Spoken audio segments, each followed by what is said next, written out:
Hello students, this is Dr. Preeti and welcome you all to my channel Physics Mantra. So students, आज बात करेंगे elastic collision की. ठीक है, तो वी कैन से कि आज का भी जो हमारा टॉपिक रहेगा वो आपका सेंटर ऑफ मास से ही रहेगा. ठीक है, लेकिन आज बात करेंगे किस बारे में? Elastic collision. देखिए कैसा है, जो लास्ट लेक्चर था मेरा वो था आपका सेंटर ऑफ मास में जो आपका कंजर्वेशन ऑफ मोमेंटम की बात करते हैं उस पर था. ठीक है, तो उसमें मैंने आपको ये चीज़ बताई थी कि ये जो अपना कोई भी सिस्टम है जैसे, ठीक है, क्योंकि सिस्टम जो बात करते हैं कई बार ये अपनी बात हुई है कि आपका सिस्टम, जब भी सिस्टम की बात होगी तो दैट इज़ मीन कि कोई भी बॉडी है और कोई भी चीज़ आप लोगे तो बहुत सारे पार्टिकल से मिलकर बनी हुई वो चीज़. ठीक है, तो जब कुछ प्रॉपर्टी मुझे ओवरऑल बॉडी की निकालनी होगी, लाइक कुछ एक्सेलरेशन की बात करनी होगी, मैं कभी कुछ फोर्स लगा रहे हो अगर आप उस पर बॉडी पे सिस्टम पे, तो या एक्सेलरेशन निकालना हो, वेलोसिटी निकालनी हो सिस्टम की, तो हर बारी जो चीज़ सामने आती है फोकस होके हाईलाइट जिस पे करते हैं अपन, वो होता है centre of mass of that system. ठीक है, तो कौन सा सिस्टम? System of particles. ठीक, तो कुल मिलाकर अपन बात करते हैं इस सिस्टम की. इसी सिस्टम का एक्सेलरेशन हो जाता है फाइनली. इसी सिस्टम पे हम फोर्स लगाते हैं, फोर्स मतलब जो नेट फोर्स हो जाएगा वो. ठीक, अब एक बात बताइए आप, मैंने आपको लास्ट वीडियो में ये बात बताई थी कि अगर ये मैं आपको बोलूं कि जो नेट फोर्स है जो इस पे अप्लाई किया गया है इस सिस्टम पे, अगर उसकी वैल्यू 0 है तो इसका क्या मतलब ये है कि अंदर के जितने पार्टिकल्स हैं उन पे भी कुछ फोर्स नहीं लग रहा है. तो इसका आंसर होगा गलत है. ये जो मैंने बोला अभी वो गलत है, क्योंकि F इक्वल टू, मतलब जो F नेट है, जो एक्सटर्नल फोर्स आप सिस्टम पे लगा रहे हो, F नेट जो है वो, ये एक्सटर्नल फोर्स की बात मत करो, आप सीधे F नेट बोल लो कि F नेट इस सिस्टम पे अगर मैं बात बोलूँ कि अगर मैं आपको कंडीशन दे दूँ कि F नेट इक्वल टू 0, तो दैट डजंट मीन दैट ये जो पार्टिकल है आपके अंदर, इन पार्टिकल पे फोर्स लगा है, जो लगा है वो भी 0. ऐसा नहीं हो सकता, क्योंकि पार्टिकल्स पे इंडिविजुअली कुछ ना कुछ फोर्स लग रहा होगा. हाँ, ये हो सकता है कि वो फोर्स आपस में कैंसल आउट हो जाए और तब ये F नेट आपका 0 हो जाए, ये हो सकता है. लेकिन इस F नेट इक्वल टू 0 का मतलब ये नहीं होता है कि आप ये बोल दो कि सारे पार्टिकल्स पे ही 0 लग रहा है. सारे पार्टिकल्स पे 0 फोर्स नहीं लग रहा है, उन पर कुछ ना कुछ वैल्यू है. अच्छा, ये तो एक बेसिक बात हुई. इस बारे में काफ़ी पहले मैं बता चुकी हूँ आपको वीडियोज़ में, आप जाकर डिस्क्रिप्शन बॉक्स में लिंक लेके देख लीजिए.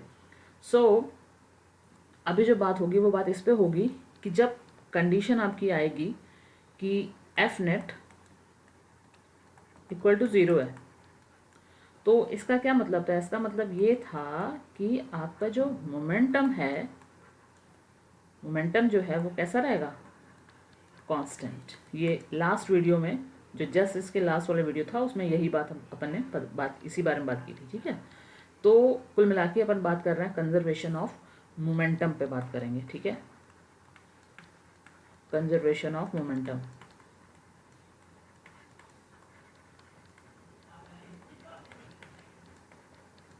ठीक है, तो देखो F नेट अगर 0 है मतलब कोई फोर्स एक्सटर्नल नहीं लग रहा है, या ऐसे ही अपन ने दे दिया कि F नेट सिस्टम पे 0 है, तो उसका मतलब होता है कि आपका जो मोमेंटम है लगा हुआ वो है कैसा?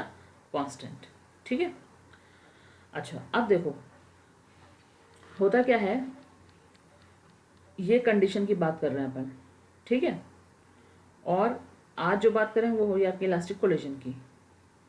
तो अब देखो यही फंडा लगाएंगे अपन और आगे की बात करेंगे. मान लो कि आपके पास, अच्छा एक चीज़ रुको, वो एग्जांपल बताने से पहले मैं एक चीज़ और बता दूँ आपको.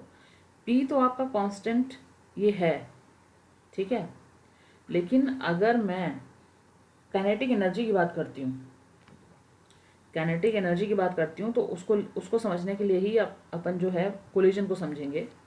तो देखो, लास्ट वाला वीडियो था अपन अपना सीधा किस पे, कंजर्वेशन ऑफ मोमेंटम पे। ये वीडियो फोकस करेगा आपका कोलिजन पे, ठीक। तो कोलिजन की जब बात करेंगे तो कोलिजन आपका एक्चुअली हो जाएगा, कोलिजन आपका एक्चुअली हो जाएगा दो टाइप का। एक हो जाएगा आपका इलास्टिक और दूसरा हो जाएगा आपका इनइलास्टिक। और एक्चुअली ये दोनों तो मेन उसके काइंड होंगे, इसके टाइप्स होंगे कोलिजन के। अगर आप देखो तो एक और भी आएगा और वो होगा आपका पार्शियल इलास्टिक और पार्शियल इनइलास्टिक, ठीक है। तो हम जो बात करेंगे आज वो बात करेंगे इलास्टिक की, इलास्टिक कोलिजन की, ठीक है। कोलिजन का मतलब तो पता है ना क्या होता है। चलिए देखो, इलास्टिक की बात करेंगे अपन। देखो क्या होता है, अगर आपके पास दो कुछ बॉल है, suppose this is A and B, ठीक है, ए बॉल और बी बॉल। इसका मास आपका m1 था, इसका m2 है। इनिशियल जो स्पीड थी चलने की, इसकी u1 थी और इसकी u2 थी, ठीक। दोनों आपस में टकराए।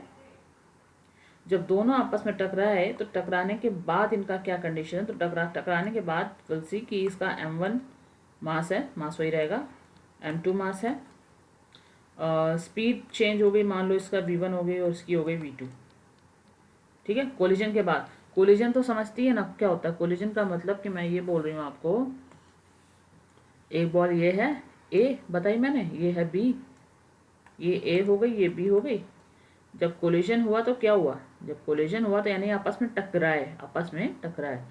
तो ए जो है, अच्छा मैं अभी बात कर रही हूँ इलास्टिक कोलिजन की, ठीक है। इलास्टिक, और इलास्टिक का मतलब आपको पता है, बहुत पहले आप पढ़ आए हो बेसिक लेवल पे भी। इलास्टिक का मतलब टकराई और वापस टकरा के अलग हो गई।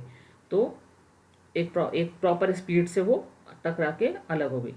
तो ए और बी ये है, ये जब टकराई का मतलब कुछ ऐसे टकराई एक दूसरे से, हाँ, ए और बी, और उसके बाद में दोनों सेपरेट आउट हो गए इस तरीके से, ठीक है। तो ये है, ये कंडीशन की अपन बात कर रहे हैं। ये हुआ u1 u2, और ये अपन ने बताया कि आफ्टर, ये आपका हो गया बिफोर कोलिजन और ये हो गया आफ्टर कोलिजन। और ये जो मैं बात कर रही हूँ एक्चुअली ये आपकी बात है elastic collision in one dimension,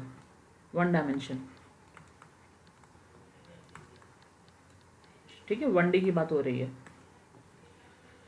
ठीक। इलास्टिक की बात कर रही हूँ मैं। तो इलास्टिक के केस में ऐसा सीन कुछ क्रिएट होगा। अब देखो, अब आप ये बताओ मुझे कि अगर मैं बात करूं मोमेंटम की, momentum before collision, momentum after collision. मैंने आपको बोला कि आपके पास ये दो बॉल थी, तो इसका मतलब ये हो गया कि अगर मैं सिस्टम की बात करूं तो ये दोनों बॉल मिला के एक सिस्टम बनेगा ना, दोनों बॉल मिला के एक सिस्टम बनेगा।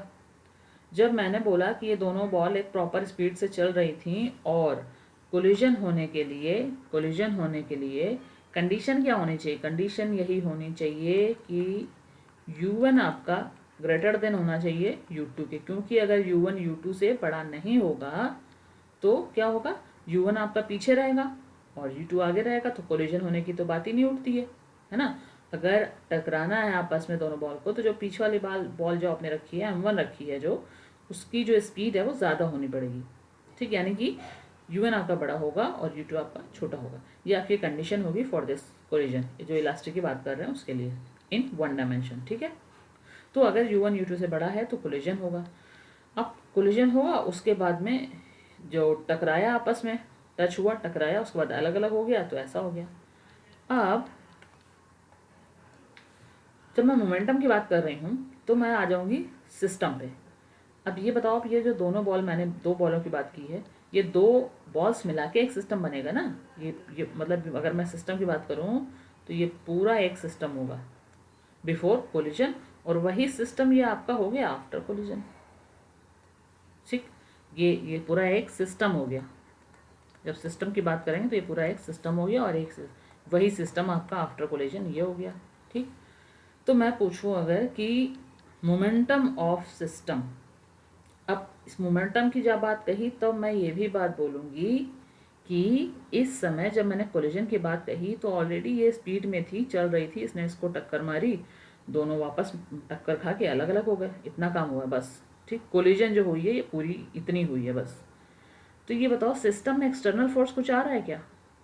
एक्सटर्नल फोर्स कुछ लग रहा है क्या? एक्सटर्नल फोर्स तो लग नहीं रहा है। तो हो क्या रहा है, इन above case of collision there is no external force on the system, ठीक है, कोई दिक्कत? यानी कि ये आपका यही बता रहा है कि जो आपका F एक्सटर्नल है सिस्टम पे वो कैसा है, ज़ीरो। तो अगर ये ज़ीरो है तो जैसा मैंने ऊपर आपको बताया ये ज़ीरो है, तो मतलब कि आपका जो मोमेंटम होगा किसका, सिस्टम का मोमेंटम कैसा होगा, कांस्टेंट होगा ना। क्योंकि ऊपर पहले भी हमारी वीडियो में बात हुई थी, अभी भी देख लो आप, सेकेंड लॉ से ही अगर देख लो, एफ की वैल्यू अगर आप देख लो तो ये आपका, आप यही पढ़ते हो ना D P upon D T, ये D P upon D T पढ़ते हो ना सेकेंड लॉ से। तो जब D P upon D T पढ़ते हो, D P in the sense क्या है, डी पी मतलब कि आपका चेंज इन मोमेंटम। तो जब आपका एफ ज़ीरो है तो पी आपका कांस्टेंट हो जाएगा। तो उसी तरीके से ये पी एफ अगर एक्सटर्नल ज़ीरो था तो आपका जो मोमेंटम ऑफ सिस्टम था वो कांस्टेंट हो गया। अब जब मोमेंटम ऑफ सिस्टम कांस्टेंट हो गया तो क्या करो, अप्लाई कर दो इसमें कोलिजन में। तो मोमेंटम ऑफ सिस्टम का कांस्टेंट जो हो गया, इसका मतलब ये हो गया कि momentum before collision equal to हो गया किसके, मोमेंटम आफ्टर कोलिजन, ठीक है। कोई दिक्कत है? कोई दिक्कत नहीं है, चलो कोई दिक्कत नहीं है, तो आगे बढ़ो। देखो अब देखो, मोमेंटम बिफोर कोलिजन और आफ्टर कोलिजन बराबर हो गया। मोमेंटम बिफोर कोलिजन सिस्टम के अंदर दो बॉल है ना, ए और बी, यानी कि आपका जो P1 P2 है यही तो हुआ momentum, total momentum before collision. दोनों जो बॉल हैं आपके पास, उन दोनों मोमेंटम को आप ऐड कर दोगे, P1 प्लस P2 कर दोगे, तो यही आपका टोटल मोमेंटम हो गया बिफोर कोलिजन। तो this equal to P1 plus P2, लेकिन कब, ये रहेगा आपका बिफोर और ये रहेगा आफ्टर कोलिजन। यानी कि दोनों बॉल्स का कोलिजन के पहले आपका मोमेंटम और कोलिजन के बाद बराबर होगा, दोनों का सम। इसको थोड़ा सही से लिख लीजिए। तो P1 M1 लिया, M1 तो बराबर ही था पहले और बाद में, तो M1 और इनिशियल स्पीड उसकी क्या थी कोलिजन के पहले, U1 थी वेलोसिटी, और M2 क्या थी, M2 की क्या थी, U2 थी, इक्वल टू, क्योंकि P इक्वल टू MV होता है ना, इसीलिए P equal to M into speed, कब की स्पीड, कोलिजन के पहले की, किसकी स्पीड, M1 वाले की, तो ये आ गई M1 U1। फिर कोलिजन के पहले की स्पीड किसकी, M2 वाले की, तो M2 U2 हो गया। फिर जो बाद की कोलिजन के बाद जो माना हुआ वो लिख लो आप, तो M2 हो गया, M2 V1, सॉरी ये M2 नहीं है, M1 है, ठीक है। तो M1 V1 plus M2 V2, ठीक है। तो एक इक्वेशन तो आपकी जो इम्पोर्टेंट है वो आती है ये, एक इक्वेशन आपकी जो इम्पोर्टेंट आती है कोलिजन में, इलास्टिक कोलिजन, वो तो हो गई ये। तो इसको मान लो कि this is your equation number 1। अब देखो, एक बात तो करी किसकी, मोमेंटम की। अब बात करते हैं काइनेटिक एनर्जी की।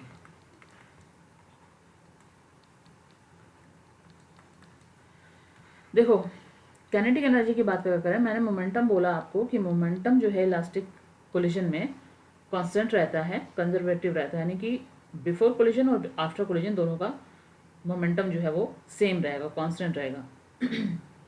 काइनेटिक एनर्जी की अगर बात करें तो इलास्टिक में ये भी बोलते हैं कि, मतलब काइनेटिक एनर्जी के बारे में भी यही कहा जाता है कि काइनेटिक एनर्जी जो है वो आपकी थ्रू आउट कोलिजन कांस्टेंट रहती है, ठीक है। और जो अच्छा, एक चीज़, एक डिफरेंस ध्यान देना कि जो मोमेंटम कंजर्वेटिव है, या बोला जाता है कि मोमेंटम आपका कांस्टेंट रहता है इलास्टिक कोलिजन में, तो वो कांस्टेंट थ्रू आउट कोलिजन रहता है। मतलब आपका जब जिस समय वो कोलिजन हुआ, कोलिजन के पहले और कोलिजन के बाद, ये तीनों कंडीशन में आपका जो मोमेंटम रहेगा सिस्टम का वो कैसा रहेगा, कांस्टेंट। मोमेंटम के बारे में बता रही हूँ। काइनेटिक एनर्जी जब बात करते हैं तो काइनेटिक एनर्जी में देखो क्या होता है, फॉर्मूला आपको पता है, हाफ mv² से लगाएंगे। होता क्या है, जब ये आपका ये सिस्टम था, ये आपका सिस्टम था, ये दोनों आपका ए और बी मिलके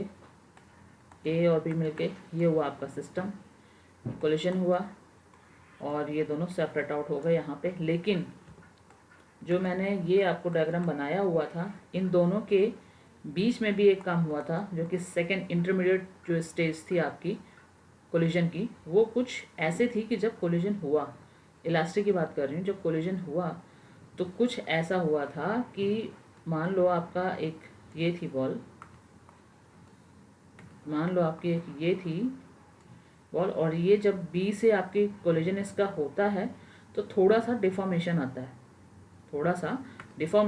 तो थोड़ा सा इसको डिफॉर्म करके बनाएंगे अपन। सो विल सी समथिंग, कुछ ऐसा हो गया। और दूसरा वाला भी जो दूसरी बॉल भी आपकी थी वो कुछ ऐसी हो गई, ठीक। ये थी आपकी ए, ये थी आपकी बी, और जैसे ही जिस समय दोनों टकराए थे उस समय कंडीशन ऐसी होती है, थोड़ा सा डिफॉर्मेशन जो हुआ था वो उस समय आया था, यानी कि ये आपका कंडीशन जो स्टेज है वो है कौन सी, डिफॉर्मेशन वाली, ठीक है। और इसके बाद में पहला स्टेज आपका ये हुआ कोलिजन का, दूसरा ये हुआ, तीसरा हो गया ये, यानी कि यहाँ से ऐसे आए और फिर यहाँ से ऐसे आए, ऐसा कुछ हुआ, ठीक। तो अब आप ये बताओ, जब सेकेंड स्टेज में जो इंटरमीडिएट स्टेज आपकी है, जब आप इस पे आते हो तो यहाँ पे भी जैसे मैंने मोमेंटम के ऊपर बात कही थी, तो मैंने कहा था कि मोमेंटम जो है वो थ्रू आउट कोलिजन कैसा रहता है, constant. But what about this kinetic energy, kinetic energy भी थ्रू आउट कांस्टेंट रहती है क्या, थ्रू आउट कोलिजन? ये थोड़ा देखने वाली बात है, क्योंकि एक्चुअली जो स्टेटमेंट वो ये बनता है कि काइनेटिक एनर्जी जो है वो आपकी थ्रू आउट कांस्टेंट रहती है, लेकिन थ्रू आउट कोलिजन कांस्टेंट नहीं रहती है। क्योंकि जो यहाँ पे होगी पहले स्टेज में, जब यहाँ पे डिफॉर्मेशन होता है ना, तो डिफॉर्मेशन हुआ वो डिफॉर्मेशन होने के समय जो डिफॉर्मेशन हुआ, इसकी वजह से थोड़ा सा जो है वो एनर्जी लॉस होता है, थोड़ा एनर्जी इधर उधर होती है। तो यानी कि जो एनर्जी, काइनेटिक एनर्जी दोनों बॉल्स को मिला के यहाँ पे थी पहले स्टेज में, वो सेम एनर्जी दूसरे स्टेज में नहीं रहती है, उससे कम रहती है, ठीक। तो और फिर जैसे ही टकरा के वापस हटते हैं, यानी कि डिफॉर्मेशन पूरा ओवर हो जाता है। जब थर्ड स्टेज में आते हैं तो थर्ड स्टेज में क्या होता है, डिफॉर्मेशन जो है इज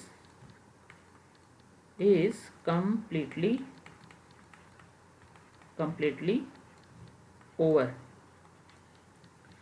तो थर्ड स्टेज में आने पे जो डिफॉर्मेशन ये हुआ था ये कम्प्लीटली ओवर हो जाता है, फिर से वो अपने वापस शेप में आ जाएगा और वापस जैसे कंडीशन में फर्स्ट वाले स्टेज में थी वैसे फिर से आ जाएगी। यानी कि वापस से एनर्जी उतनी हो गई, काइनेटिक एनर्जी दोनों को मिला के, जितनी की पहली स्टेज में थी। तो मेरा कहने का मतलब है, एक जो इम्पोर्टेंट पॉइंट यहाँ से निकल रहा है जो आपको याद रखना है वो ये है कि, लिख देती हूँ, momentum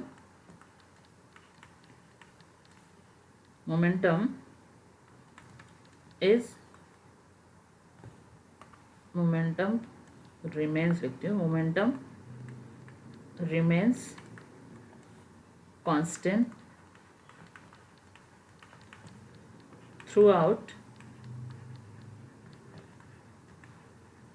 throughout collision, but kinetic energy of the system is not constant throughout the collision। ठीक है, इसका मतलब क्या, इसका मतलब ये हुआ कि जो तुम्हारी काइनेटिक एनर्जी होगी वो सेंटर पे आके, यानी कि जब सेकंड स्टेज पे आई है तब यहाँ पे कांस्टेंट नहीं है, सिर्फ इनिशियल और फाइनल वाली बराबर है। तो मतलब kinetic energy of system, initially अगर बोला जाए, of system before collision equal to kinetic energy of system after collision. ठीक है, यानी कि के आई लिख देती हूँ इनिशियल को, इक्वल टू के ई एफ फाइनल, ये है। ठीक है, और अगर इसको ग्राफ से समझें, ये बात बहुत ध्यान रखना है, जो मोमेंटम है सिर्फ वो पूरे कोलिजन के, मतलब थ्रू आउट कोलिजन, पूरे कोलिजन के दौरान वो जो है वो कांस्टेंट रहता है, लेकिन जो काइनेटिक एनर्जी सिस्टम की है वो सिर्फ इनिशियली और लास्ट में जो होगा फाइनल, वो दोनों बराबर होंगे। जो इंटरमीडिएट जो भी पोजीशन आई होगी, जो भी कंडीशन आई होगी, जो भी फेज आई होगी, उसमें वो कांस्टेंट नहीं रहती है, कम हो जाती है, घट जाती है। ठीक है, क्यों घट जाती है? क्योंकि इलास्टिक कोलिजन में जब दोनों बॉल्स आपस में टकराए, दो जो भी ऑब्जेक्ट हैं आपके, वो जब आपस में टकराए थोड़ा सा डिफॉर्मेशन आता है। तो जो डिफॉर्मेशन आता है कुछ ना कुछ, थोड़ा बहुत भी, तो थोड़ा बहुत भी जो आता है, उसी की वजह से थोड़ी सी जो है एनर्जी आपकी वेस्ट हो जाती है उसमें। ठीक है, और बाद में जैसे ही अपने तीसरी स्टेज में आती है वो टक्कर लगने के बाद तो वापस से अपने कंडीशन पहुंच जाती है। तो इसके लिए जो काइनेटिक एनर्जी इनिशियल स्टेज पे है वो आपकी फाइनल स्टेज के बराबर रहेगी, लेकिन बीच वाले स्टेज पे वो बराबर नहीं रहती है। So that's why this is the reason we can not say कि kinetic energy remains constant throughout the collision. ठीक, अब इसको अगर आप थोड़ा सा और देखना चाहें तो ग्राफ बना के देख सकते हैं। तो अगर अपन बात करें मोमेंटम की विद टाइम देख लो आप, तो जब आप मोमेंटम का विद टाइम देखोगे, मोमेंटम को विद टाइम अगर आप देखो तो आपको कुछ ऐसे मिल जाएगा कि ये कांस्टेंट, मैंने बोला थ्रू आउट कोलिजन, तो कुछ ऐसे मिल जाएगा, मतलब कि कांस्टेंट रहता है। ठीक, लेकिन अगर इसी जगह बात करते हैं काइनेटिक एनर्जी की अगर बात करते हैं तो ये दिखता है हमें कि इनिशियल और फाइनल तो कांस्टेंट रही, लेकिन सेंटर पे यानी कुछ ऐसा आता है उसका ग्राफ, कुछ ऐसे रहेगा। यहाँ से मान लो शुरू हुआ, यहाँ से आएगा कुछ ऐसा रहेगा कुछ, यानी कि कुछ ऐसा रहेगा कि इनिशियल लेवल और फाइनल लेवल, ये आपका इनिशियल लेवल था और ये आपका फाइनल लेवल था। इनिशियल और जो आपका फाइनल है ये था। इनिशियल और फाइनल लेवल जो है वो आपका कांस्टेंट रहेगा। थ्रू आउट कोलिजन में वो जो काइनेटिक एनर्जी है वो कांस्टेंट आपकी नहीं रहेगी। ठीक है, चलो ये मैंने आपको एग्जांपल देने के लिए बताया। अब देखो, तो बात आती है कि काइनेटिक एनर्जी आपकी कांस्टेंट नहीं रहती है थ्रू आउट। ये बस एक स्टेटमेंट था, एक जस्ट फैक्ट था, इसको आप ध्यान रखिए, ठीक है। इन केस कहीं ऑब्जेक्टिव क्वेश्चन में काम पड़े तो इसके लिए। तो चलो, अगर काइनेटिक एनर्जी कांस्टेंट नहीं रहती है कोई बात नहीं, लेकिन इनिशियल और जो आपका फाइनल है वो बराबर रहती है। ये जो है आपको इससे काम करना है, ठीक। चलो, तो फॉर्मूला लगा दो, बराबर कर दो बिफोर कोलिजन और आफ्टर कोलिजन। सो यहाँ लिख लो half m1 initial u1 square plus half m2 u2 square. समझ में आ रहा है ना कहाँ से u1 u2 आ रहा है? ये इनिशियल स्पीड थी दोनों बॉल की, और इक्वल टू हो जाएगा half m v1 square plus half m v2 square, ठीक हो जाएगा। अब देखो, हाफ से हाफ हटा दो सब, तो आपका आ गया m1 u1 square plus m2 u2 square equal to m1 v1 square plus m2 v2 square, ठीक है। ये भी लिखा हुआ है m2 v2 स्क्वायर। अब देखो क्या होगा, ये आपकी बन गई इक्वेशन नंबर 2। इक्वेशन नंबर 1 ऊपर है, इक्वेशन नंबर 2 नीचे, ठीक है। अच्छा, एक काम करो, m1 को एक तरफ कर लो, m1 को एक तरफ कर लेते हैं। तो ये आ गई m1, इधर आ गया u1 square minus v1 square, m2 को उधर कर लो, m2 ले लिया कॉमन, तो आ गया आपका v2 square minus u2 square. थोड़ा इसको और तोड़ लेते हैं, तो m1 इंटू ये a square minus b square हो गया, तो ये आपका हो जाएगा un प्लस v1, ठीक है, और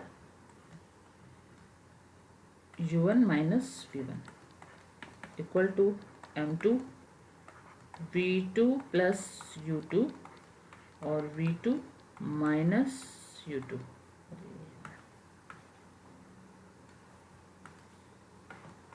v2 माइनस u2, ठीक है। एक काम करो, इसको हटा दो, यहाँ पे लिखेंगे इक्वेशन नंबर 2, ये हो गई। अब देखो, ये जो ऊपर आपकी इक्वेशन नंबर 1 थी, ये थी m1 u1 plus m2 u2 equal to m1 v1 plus m2 v2, ये थी, ठीक है। तो देखो, इसमें से अगर आप m1 को एक तरफ कर लो, इसको भी थोड़ा सा रिफाइन कर लेते हैं, m1 किनारे कर लिया, एक तरफ कर लिया, तो क्या बचा इधर u1 minus v1 equal to m2 रख लो, ये हो गया आपका v2 माइनस u2, हो गया, यही हो गई आपकी इक्वेशन 1, ठीक।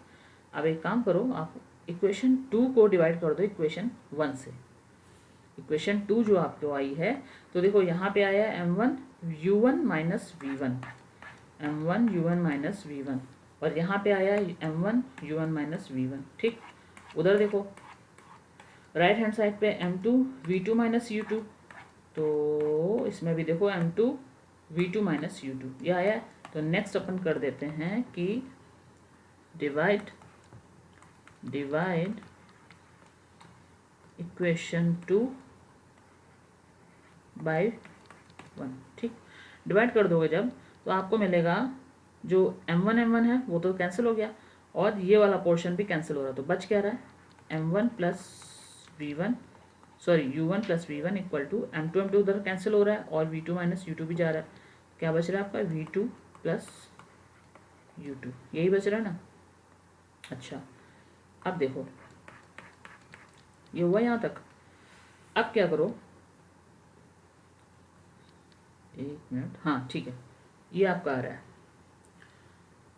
अब इसको आप ये लिख सकते हो क्या, u1 minus u2 equal to v2 minus v1, ठीक। बहुत इंपॉर्टेंट स्टेटमेंट आपका आने वाला है, थोड़ा सा ध्यान दीजिए। u1 minus u2 equal to u2 minus v1, मैंने एक साइड u1 और u वालों को एक साथ कर लिया और v वालों को एक साथ कर लिया, ठीक। अब ये बताओ कि जब दो बॉल आपकी कोलिजन जो करा रही थी, ये दोनों कर रही थी कोलिजन, अगर इसकी इनिशियल स्पीड u1 थी, इसकी इनिशियल स्पीड u2 थी, तो दोनों की रिलेटिव वेलोसिटी क्या थी, और दोनों ऐसे जा रहे थे, ये देखो ऐसे जा रहे हैं दोनों, ये u1 है, ये u2 है।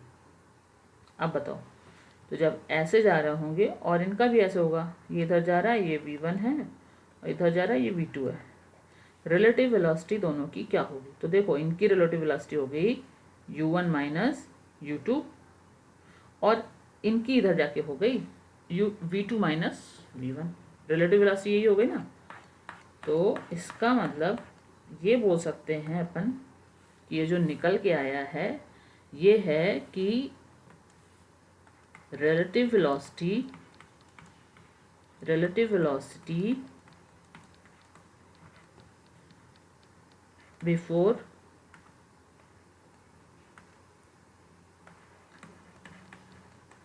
Before collision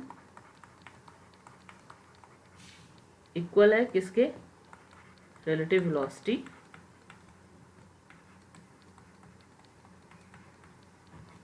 after collision.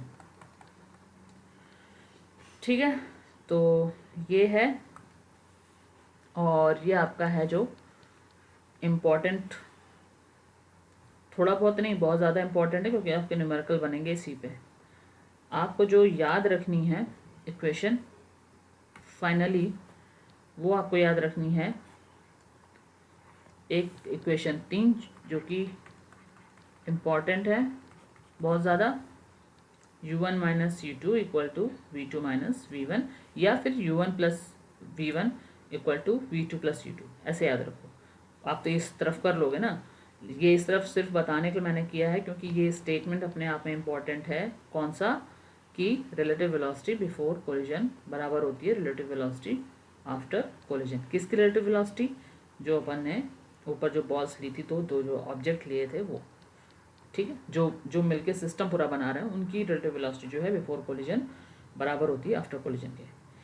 ठीक है, तो एक इम्पॉर्टेंट आपकी इक्वेशन ये बनी, जो अपना ये u1 plus v1 equal to v2 plus u2 वाली है, और एक जो आपने मोमेंटम, तो यानी कि एक आपने निकाली है जो काइनेटिक एनर्जी को यूज़ करके आई है, काइनेटिक एनर्जी को यूज़ करके जो आया था उसको आपने डिवाइड कर दिया था मोमेंटम वाले से, एक इक्वेशन ये आई है, और एक एग्जैक्टली जो अपन ने निकाली थी मोमेंटम वाले से, ये first equation m1 u1 plus m2 u2 equal to m1 v1 plus m2 v2। ये दोनों अपने आप में बहुत ज़्यादा इंपॉर्टेंट इक्वेशन है। आपके जो क्वेश्चन सॉल्व होने हैं उसमें इन दोनों का ही यूज़ होगा। सो ये था आपका जो इम्पोर्टेंट कॉन्सेप्ट है स्टार्टिंग में, जो इलास्टिक, ये अपन बात कर रहे थे इलास्टिक कोलिजन की। ठीक है, सो इन पे बेस ही आपको क्वेश्चन करने होंगे, तो आपको कॉन्सेप्ट थोड़ा सा ध्यान देना हो जो मैंने बताया। और चलिए मिलते हैं नेक्स्ट वीडियो में। टिल देन आप देखते रहिए वीडियो, और लाइक करिए, शेयर करिए, सब्सक्राइब करिए अगर आपको समझ में आया थोड़ा बहुत भी तो। ठीक है, चलिए मिलते हैं नेक्स्ट वीडियो में। Till then thank you, bye bye, and thank you very much for watching my video.